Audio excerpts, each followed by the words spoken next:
Jeannot, les bons tutos.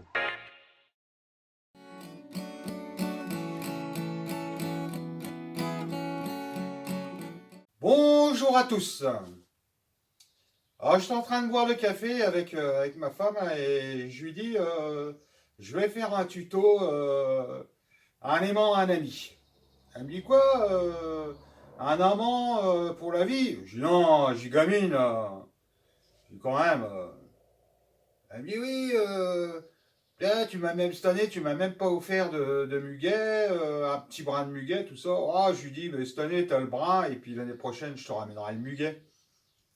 Bon, sur ce, non, on va parler des aimants et un petit peu des applications parce que je me suis dit c'est un peu dommage parce que c'est un truc qui rend bien qui est bien utile quand même.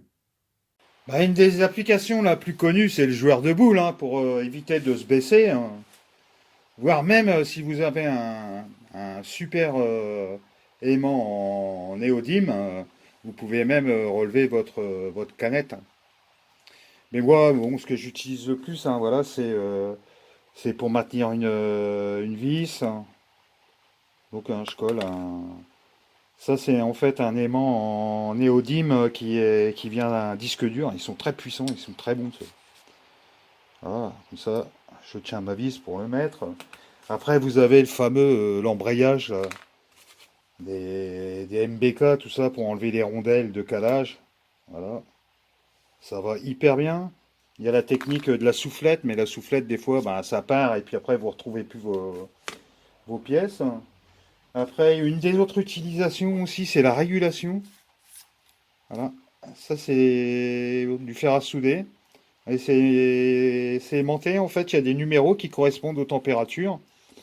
Et quand ça arrive à une certaine température, si vous voulez, l'aimant perd son aimantation et tac, ça coupe le contact, hein. Bon, ça, c'est un intérieur, c'est dommage qu'il est cassé, mais vous avez le contact qui est ici. Et vous avez aussi la panne qui vient ici. Et vous avez des numéros derrière les pannes qui correspondent à des certaines températures. Donc ça, c'est déjà des fers à souder qui sont très bons parce qu'ils sont régulés en température. Alors, après, ben, ce qu'on va voir, c'est que pour aimanter et puis désaimanter, quoi. Et ça, c'est ce qui est chiant à un aimant, c'est qu'arrive un moment, on a besoin de qu'il soit vraiment démagnétisé. Parce qu'autrement, quand on commence à faire un petit peu dans l'électronique ou des circuits, ben, on va se retrouver avec de la limaille, on va se trouver avec plein de trucs dessus, quoi. Donc on va voir ces deux systèmes. Alors il existait le premier système hein, avec en fait un sorte de carré en plastique fait avec deux aimants à l'intérieur et puis on peut magnétiser, démagnétiser. Mais ça c'était le truc, c'était les premiers modèles et en fait c'était pas des aimants très très puissants. Mais maintenant c'est vrai que le système fonctionne bien parce que maintenant il y a le néodyme qui est beaucoup plus costaud comme aimant. Donc je vais vous montrer un peu, bah, moi, le système que j'utilise pour finir, mais je vais vous montrer plusieurs petits systèmes. Alors vous avez le premier système, hein, genre le petit boîtier plastique en fait, hein. Et en fait, ce qu'il y a à l'intérieur, c'est simple, hein. En fait, vous avez deux aimants, hein. Alors, il y a un aimant qui est polarisé sud-nord et l'autre sud et nord. Et quand vous êtes entre le nord et le sud, vous prenez votre tournevis, vous faites ça. En fait, vous allez démagnétiser votre tournevis. Et par contre, quand vous êtes à la position, par exemple, haute, là, le trou qui est en haut, vous passez, en fait, vous allez le polariser sud. Donc, il va coller, quoi. Ça, c'est le premier système. En fait, c'est l'aimant, quoi. Et après, je me suis dit, bah, électriquement, on pourrait en faire un électriquement. Ça serait peut-être meilleur et tout. Bon, moi, je suis dit, ouais, je vais essayer. Pour ça, j'ai pris une bobine de contacteur. Je vais vous montrer.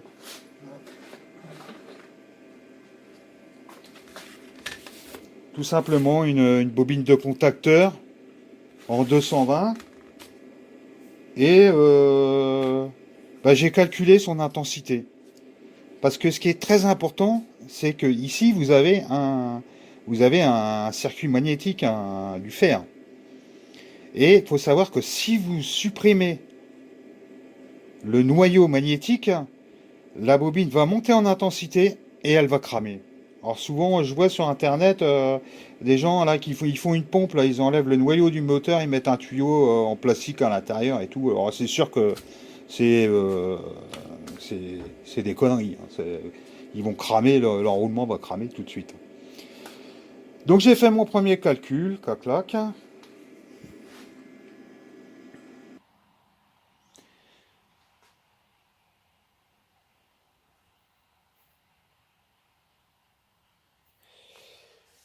Voilà, et puis après, en fait, j'ai pris ma bobine de contacteur et je me suis calculé une résistance. Je vous passe sur les calculs, hein. L'important c'est d'avoir la même intensité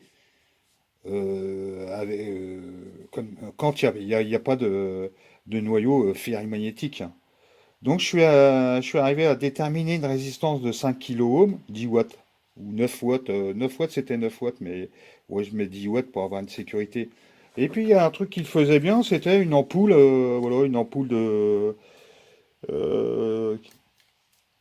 ampoule de 9 watts, là, en 220 LED. Voilà, ça je savais qu'en fait là le circuit, j'allais rien cramer quoi.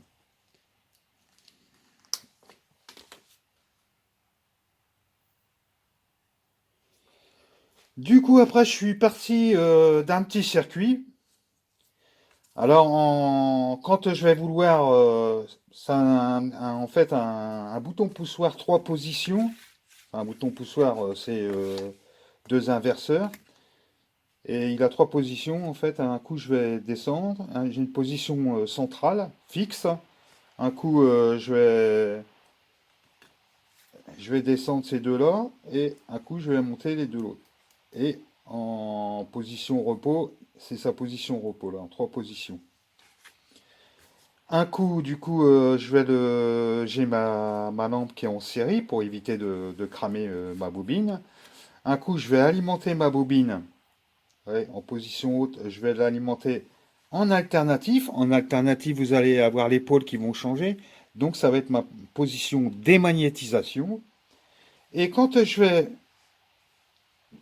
aller en position basse, là, en fait, là, j'alimente en 201. Quand je vais passer en position basse, je vais passer par un pont de diode. Voilà, ce petit pont de diode que j'ai mis ici. Et comme ça, je vais envoyer du plus et du moins sur ma bobine. Et là, je serai en position magnétisation.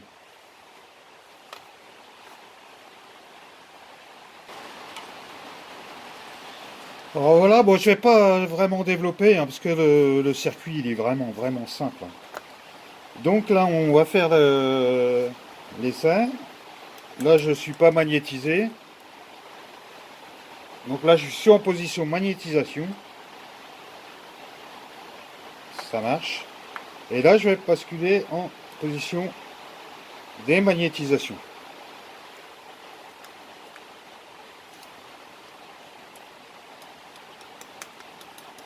Ça prend plus. Je remagnétise. Ok. Je démagnétise.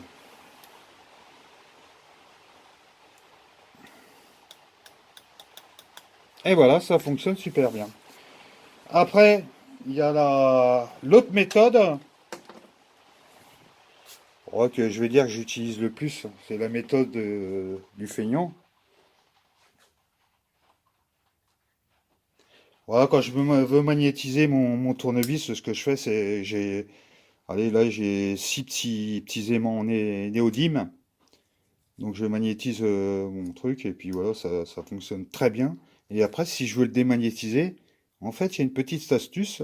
Vous le faites comme ça, vous le faites glisser entre les deux, vous finissez par le centre, un petit peu comme ça, et c'est carrément démagnétisé. On refait. Ça coûte pas cher, pas besoin de le commander le truc. Voilà. Et pour démagnétiser, tac, vous finissez par le centre à la fin. Hop, et ça démagnétise carrément. Voilà.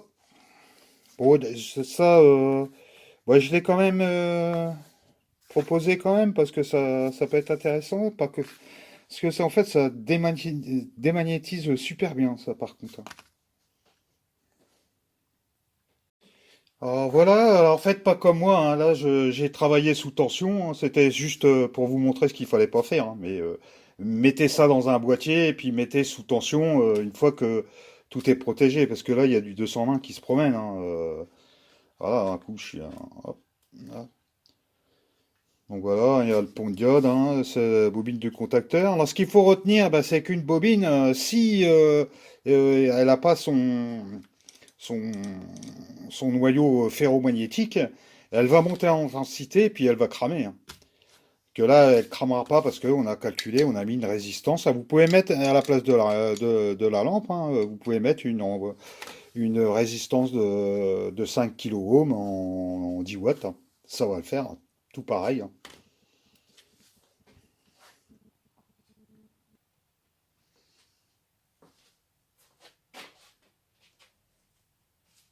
Bon, bah et voilà pour ce petit tuto. Alors, c'est pas grand-chose, mais il y a quelques petits principes qui vous serviront par la suite. J'espère qu'il sera utile à certaines personnes.